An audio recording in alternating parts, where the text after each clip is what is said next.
को जानने का प्रयोग बुद्धि योग में बन जाता है।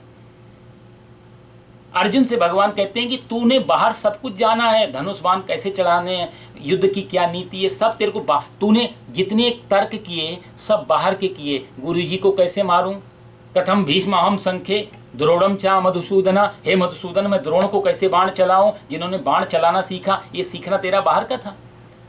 गुरुजी भी तेरे बाहर, चाचा ताऊ बुआ लड़के ये सब तेरे बाहर, ये सारा खानदान तेरा बाहर। तूने सारी बुद्धि बाहर के लोगों पे लगाई हुई है,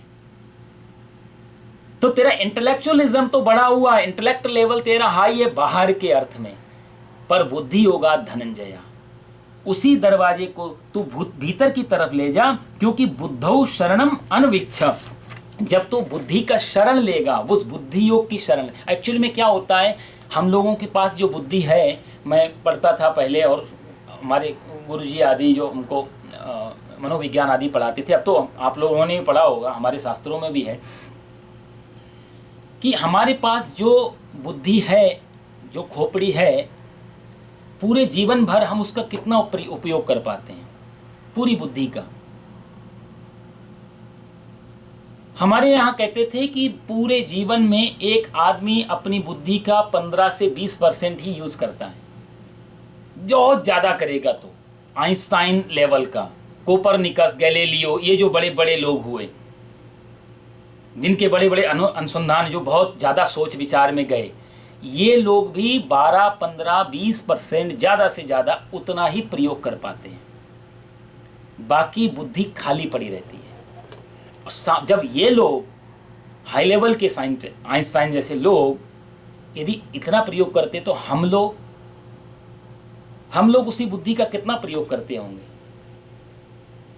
मुश्किल से 5%, 7%, बहुत ज़्यादा पीएचडी और हाई लेवल एजुकेशन पढ़ ली है तो, लेकिन 8-10 से ज़्यादा नहीं जा पाते। ऐसा हमारे गुरुजी बोलते थे कि तुम कितना ही याद कर लो शास्त्र, फिर भी तुम अपनी बुद्धि का 10%, क्योंकि याद करने के लिए थोड़ी बहुत बुद्धि की ज़रूरत पड़ती है, खोज करने के लिए थोड़ी ज़्यादा बुद्धि की ज़रूरत पड़ती, फिर भी 100% इतनी खोपड़ी खाली पड़ी है। क्यों प्रकृति ने बनाई? नेचर कभी कोई चीज़ बेकार में तो नहीं बनाता, ये तो निश्चित है, उसके पीछे मोटिव तो होता है। यदि उसने इतनी बड़ी बुद्धि दी है, इतनी बड़ी खोपड़ी, एक हिस्सा तो कहते हैं बेकार ही पड़ा रहता है इसका, एक हिस्से से ही हम काम चलाते हैं सारा जीवन भर। एक बुजुर्ग आदमी के पास भी बुद्धि का जो आईक्यू लेवल है, वो भी कोई 10, 12, 15% से ज़्यादा नहीं। हम कहेंगे गलत है, कैसे नहीं, अनुभव ज़्यादा है। आप समझना, इस दो चीज़ें हैं। भगवान जो बुद्धि योग की बात कर रहे हैं वो बहुत गहरा शब्द है ये। आईक्यू लेवल उसका वो ज़्यादा हो सकता, अनुभव ज़्यादा हो सकता है, एक्सपीरियंस अनुभव ज़्यादा होगा दुनिया में, लेकिन बुद्धि का स्तर बड़ा नहीं होगा। चम्मच जो है वो चम्मच उतनी बड़ी होगी, वो चम्मच से अनुभव इकट्ठे ज़्यादा होंगे, अनुभवों का ढेर होगा, लेकिन स्पून साइज वही होगा, इंटेलेक्ट लेवल वही होगा। स्पून को कभी बड़ी नहीं करते हम लोग अनुभव को इकट्ठा करते रहते हैं, चीज़ों को इकट्ठा करते रहते हैं। तो एक आदमी ज़्यादा से ज़्यादा 15 से 20% बुद्धि का प्रयोग करता है सारे जीवन भर। और भगवान अर्जुन से यही कह रहे हैं कि तूने सारा जो बुद्धि लगाई हुई है, बाहर की चीज़ें तेरे को बहुत है, लेकिन बुद्धि योग को धनंजय, जब तू बुद्धि योग में प्रवेश करेगा तो जो प्रकृति ने इतनी बड़ी खोपड़ी दी है, इतना ब्रेन दिया है, उस सब की ज़रूरत के बिना नहीं देता प्रकृति, इसका ज़रूरत है। वो कब ज़रूरत पड़ती है, वही भगवान कहना चाहते हैं कि बाहर जाने के लिए तो 15 से 20% और ज़्यादा से सामान्य अवस्था में 2-3% से काम चल जाता है, जिसको हम सामान्य व्यक्ति बोलते हैं। रोटी कमाता है, खाता है, अपना परिवार का पेट भरता है, और कोई राजनीतिक नहीं, कूटनीतिक नहीं, कोई बहुत ज़्यादा जानकारी नहीं, सिंपल है, उसका 2 या 3% उसकी बुद्धि का प्रयोग है। ज़्यादा जानकारी 15-20, बाकी जो है वो क्यों दी, इसीलिए दी है कि वो जब हम उसी दरवाजे का, उसी बुद्धि रूपी डोर का जब हम भीतर जाने के लिए प्रवेश करेंगे तो 100% बुद्धि की जरूरत पड़ेगी। पूरा अंदर आत्मा फिर 100% को सब मांगेगा, वो उसकी मांग होगी, फिर वहाँ पर बहुत ज़्यादा पूरी बुद्धि समर्पित कर देनी पड़ेगी उसके लिए।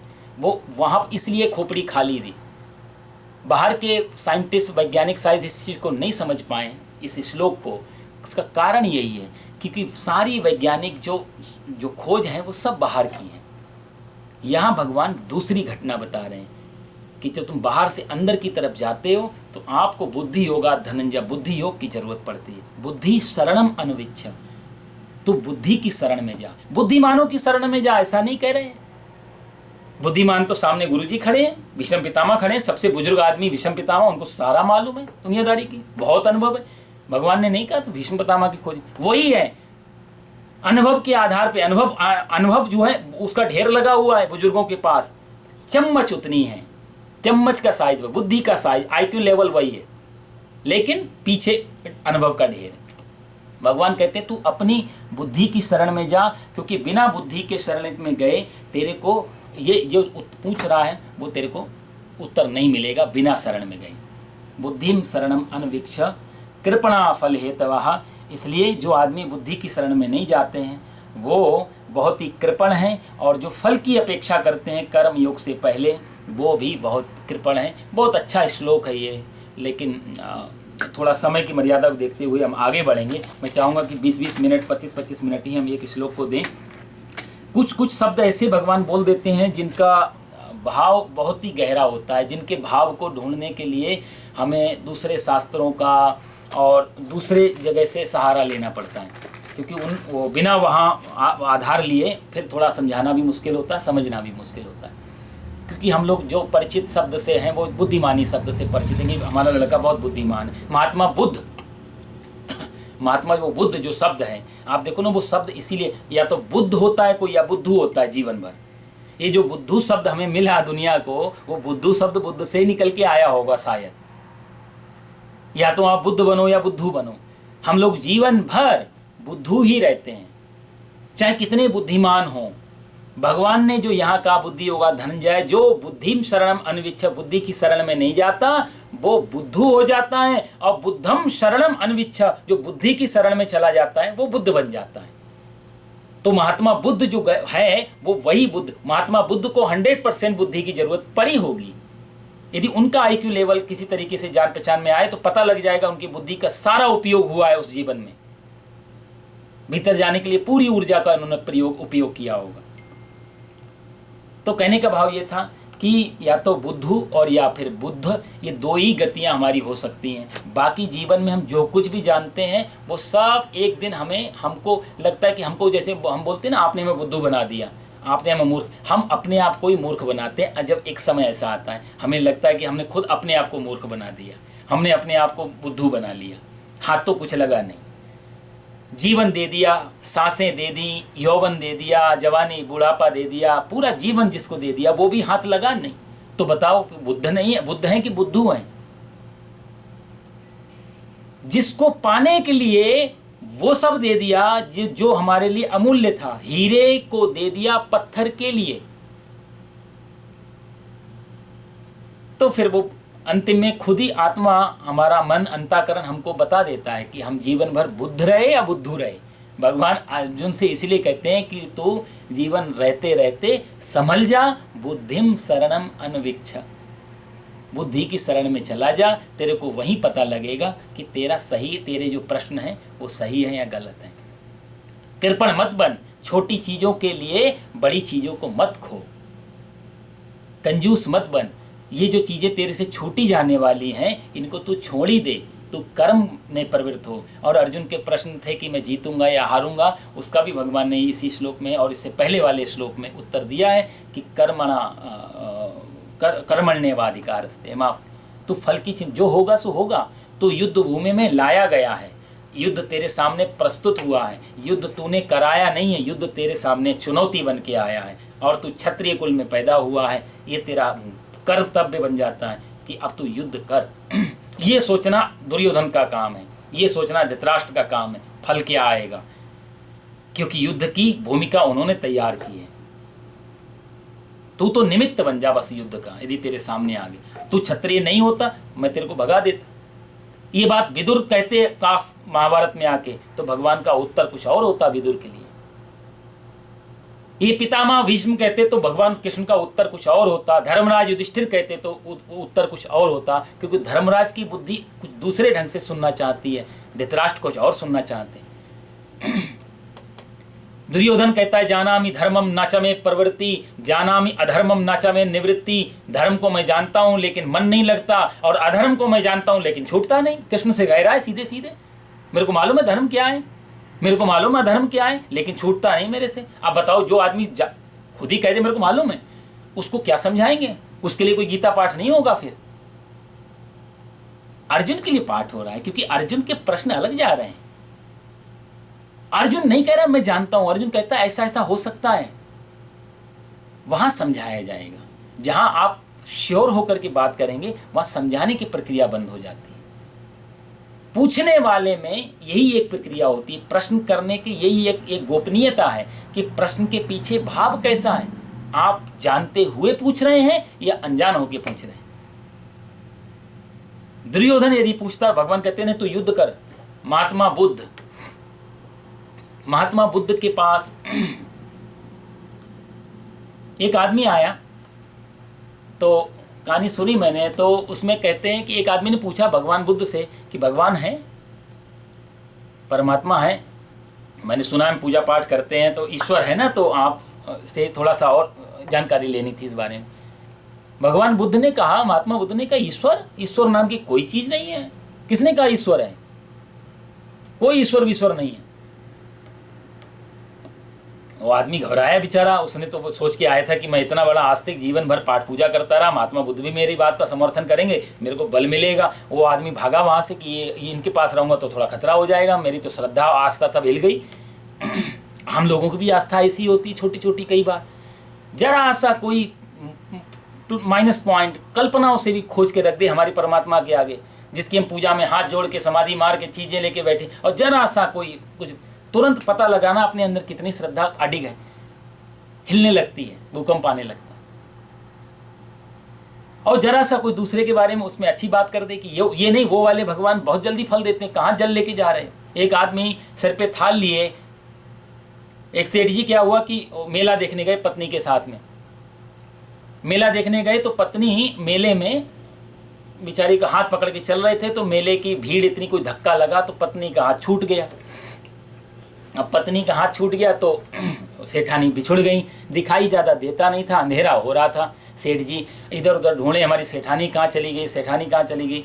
परेशान होकर जब नहीं मिली तो वापस लौट रहे थे उदास। रास्ते में एक राम जी का मंदिर था, श्री राम जी का। श्री राम जी का मंदिर, पुजारी बाहर बैठा हुआ, उसने देखा सेठ जी को उदास। अरे सेठ जी बड़े उदास हो, क्या बात?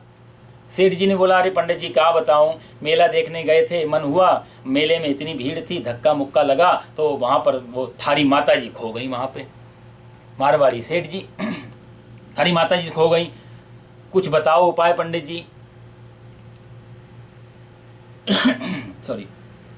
पंडित जी ने कहा, अब सेठ जी अब ऐसे उपाय क्या है, भगवान राम की पूजा करो, वो तो मिल जाएंगी माता जी, उसमें कौन सी बड़ी बात, क्या उपाय करूं? बोला ऐसा करो, 1.25 किलो बढ़िया से देसी घी के बने हुए लड्डू लेके आओ, भगवान को भोग लगाते हैं, तुम्हारे नाम का संकल्प करते हैं, माता जी मिलेंगी। सेठ जी बोले जैसी, अब बेचारा मरता क्या ना करता, गया हलवाई से कहा शुद्ध देसी घी के लड्डू बनाओ। लड्डू बनाए, थाल में सजाए, सिर पे रखे, सेठ जी ने मंदिर की तरफ लेके जा रहे थे। अब उस समय का देसी घी भी ऐसा ही होता था, सुगंधी, आप लोग जानते होंगे, घर में ढक्कन खोले तो सुगंधी आती थी। अब तो हर चीज़ हाइब्रिड हो गई, साफ गाय, तो कहाँ से देसी घी वैसा मिलेगा। सुगंधी आ रही थी वहाँ पे। रास्ते में पड़ता था एक हनुमान जी का मंदिर, नुक्कड़ पे हनुमान जी का मंदिर के बाहर पुजारी बैठा हुआ, उसको सुगंधी लगी, स्मेल आई देसी घी की।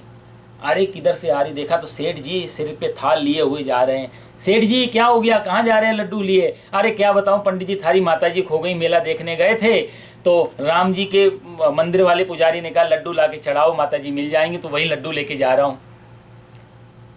हनुमान जी के पुजारी के मन में आ गया लालच, उसने सोचा ये लड्डू किसी तरीके से यहीं रखवा लूँ तो बढ़िया है। उसने बोला सेठ जी सुनो, तुम किसकी बात में आ गए, राम जी के पुजारी की? अरे राम जी की पत्नी खो गई, अपनी उनको तो ढूंढ नहीं पाए वो खुद। उनकी पत्नी जब खोई तो ढूंढ नहीं पाए, उनको ढूंढ के कौन लाया? मेरा बजरंगबली। तो तुम्हें को बुरा ना लगे तो भोग इधर ही लगा दो, माता जी इधर ही मिल जाएंगी। बेचारे सीधे साधे पंडित जी, सेठ जी, वो थाल राम जी का प्रसाद हनुमान जी के को भोग लग गया। परिक्रमा में माता जी भी मिल गई, वहाँ करने गए।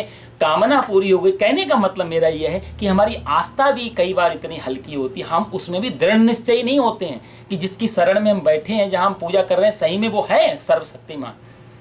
वो भी हवा के झोंकों से थोड़ा थोड़ा हिलने लगता है। यदि बता दिया जाए कि इनसे ज़्यादा फल वो वाले मंदिर दे देगा, वो वाले बनते जो वो वाले भगवान दे देंगे, अब जो कोई भी हैं आप सब लोग समझ रहे हों, हम तुरंत सारी चीज़ें अपनी पूजा पद्धतियाँ बदलने लगते हैं। हमारे भगवान भी ऐसे ही चेंज होते हैं। ये सनातन धर्म के अंदर की जो शाखाएं निकली हैं साहब, मैं किसी के विरोध में नहीं हूँ, किसी भी जितनी भी शाखाएं निकली हैं, लेकिन इतना तो पक्का है कि कमज़ोर आस्था वालों की वजह से ये शाखाएं इतनी पनप रही हैं। जिनकी वजह से निकली वो लोग दोषी नहीं थे, उनकी आस्था कमज़ोर नहीं थी, लेकिन उनके पीछे चलने वालों की आस्था इतनी कमज़ोर थी। उनको लगा कि शिव जी के मंदिर से साहब नहीं मिले तो वैष्णव बन जाओ, वैष्णव से ना मिले तो शाक्त बनो देवी के मंदिर, और शाक्त से नहीं बने तो भैरव बनो, भैरव। ये हमारी आस्थाएं कमज़ोर होने की वजह से ये शाखाएं इतनी ज़्यादा बलवती हो गई। नहीं तो धर्म एक ही था पृथ्वी पे, सनातन धर्म, और इसी में सारी देवी देवताओं की पूजा होती थी, सबका सम्मान होता था। एक भक्त जब शिव के मंदिर से निकलता था सावन के महीने में तो एक लोटा जल भी चढ़ाता था, पता नहीं लगता था वो वैष्णव है, शैव है कि शाक्त है। आज शैव वैष्णव से लड़ जाता है, वैष्णव शाक्त से लड़ जाता है, वैष्णव वैष्णव से लड़ जाता है। मजे की बात आप देखो, राम को मानने वाला कृष्ण को से मानने वाले से भिड़ जाता है। तुम्हारे बड़े भगवान है, मेरे बड़े भगवान। सारी दुनिया के धर्म एक बात कहते हैं, गीता तो 1000 बार कहेगी इस बात को, लेकिन सारी दुनिया के धर्मों का निचोड़ है मेरापन छोड़ दो, पूरी दुनिया तुम्हारी अपनी है, वसुधैव तू कुटुंबकम, सारी पृथ्वी मेरा परिवार है। अब मेरा शब्द छोड़ दो, मेरा। लेकिन हम इतने चालाक हैं, धर्मों की नहीं सुनी, धर्म शास्त्रों की नहीं सुनी, धर्म वक्ताओं की नहीं सुनी, बल्कि हमने मेरा तो नहीं छोड़ा, परमात्मा को भी मेरा कर लिया। ये मेरा परमात्मा, ये तुम्हारा परमात्मा, ये मेरा देव तो वो तुम्हारा देव। कितनी मजे की बात है। सारे धर्म चिल्लाते रहे मेरा छोड़ दो, हमने धर्म शास्त्रों की सुन करके मेरा परमात्मा चुन लिया। अब किसी मस्जिद में आग लगती तो हिंदू को कोई परेशानी नहीं होती। आज कोई मंदिर टूटता है तो किसी मुसलमान को दिक्कत नहीं होती उसमें। बाबर को शायद समझ पाता है इस बात को, तो कभी राम मंदिर तोड़ के मस्जिद वहां खड़ी नहीं करता। यदि परमात्मा एक है, यदि धर्म एक है, यदि मूल सत्ता एक ही है, यदि तुम्हारा अल्लाह भी एक है, तो भी मंदिर तोड़ने की जरूरत क्या है? वही नूर तुम्हारे मंदिर में भी हो सकता है, तो फिर मंदिर तोड़ने की जरूरत क्या थी? फिर वहां बाबरी मस्जिद बनाई जाती है और फिर बाबरी मस्जिद टूटती है, फिर राम मंदिर। अब ये झगड़े चालू है। ये सब कमजोर आस्था के प्रतीक है साहब, नहीं तो एक भी मंदिर कैसे टूट सकता है? यदि परमात्मा एक है, यदि भगवान एक है, बोलना में समझने में बहुत अंतर होता है। पूरी दुनिया में कोई चर्च जले किसी को प्रॉब्लम नहीं है, ईसाई को होगी। कोई मंदिर जले तो किसी को प्रॉब्लम नहीं, हिंदू को होगी। मस्जिद टूटे तो किसी को प्रॉब्लम, मुसलमान को होगी। जल रहा है, टूट रहा है, परमात्मा ही जो एक है जिसकी हम बात कर रहे हैं वही टूट रहा है, उसी का घर बिगड़ रहा है, उसी के घर में आग लगाई जा रही है। हाँ, फिर हमारे धर्मों में होता है, हमारी चीज़ों, हमारी अपनी अपनी आस्थाएं टिकी हुई हैं। अयोध्या वाले वृंदावन वालों से झगड़ जाते हैं, वृंदावन वाले अयोध्या वाले से झगड़ जाते हैं। कृष्ण कन्हैया हमारे सबसे थे, वो कहते हैं हमारे राम जी। कहने का मतलब बुद्धि योगम बुद्धौ शरणम मन विच्छा, बुद्धि की शरण में जाने के बाद में ये चीजें फिर नहीं बचती। खैर, फिर आगे कभी चर्चा करेंगे। इसी धारा में भगवान दूसरे श्लोक में कहते हैं बुद्धि युक्तो जहातीह उभे सुकृत दुष्कृते तस्माद् योगाय युज्यस्व योगः कर्मसु कौशलम। बुद्धि युक्तो जहातीह उभे सुकृत दुष्कृते तस्माद् योगाय युज्यस्व योगः कर्मसु कौशलम। भगवान कहते हैं, हे कृष्ण अर्जुन, बुद्धि से युक्त मनुष्य पुण्य और पाप दोनों का त्याग कर देता है। अतः तस्मात् योगाय, तू योग के से युज्यस्व, युज्यस्व का मतलब होता है उसमें लग जाओ, मन को लगाओ, जीवन को लगाओ। तो तू योग में अपने मन को लगा। योग का मतलब समता, समता में मन को लगा। क्यों लगा, क्या कारण है? तो भगवान कहते हैं योगः कर्मसु कौशलम, योगः कर्मसु कौशलम। ये अंतिम जो श्लोक की लाइन है, योगा कर्मसु कौशलम, ये आपने जैसे कर्मण्येवाधिकारस्ते आपने ट्रेडमार्क का है, हर जगह लिखा हुआ देखा होगा। ये भी हमारे भारत में कई इंडस्ट्रीज में लिखा है, योगा कर्मसु कौशलम। ये बहुत ही फेमस वर्ड है। तो भगवान कहते हैं कि बुद्धि युक्तो जहाती हम, तो जो है बुद्धि युक्त समता में, यदि तू बुद्धि युक्त हो जाएगा। कौन सा बुद्धि युक्त, जो बात कर रहे हैं, क्योंकि दूसरा अध्याय मैंने आपको बताया सांख्य योग है, सांख्य बुद्धि, जिसके बारे में चर्चा चलती आ रही है निरंतर अभी।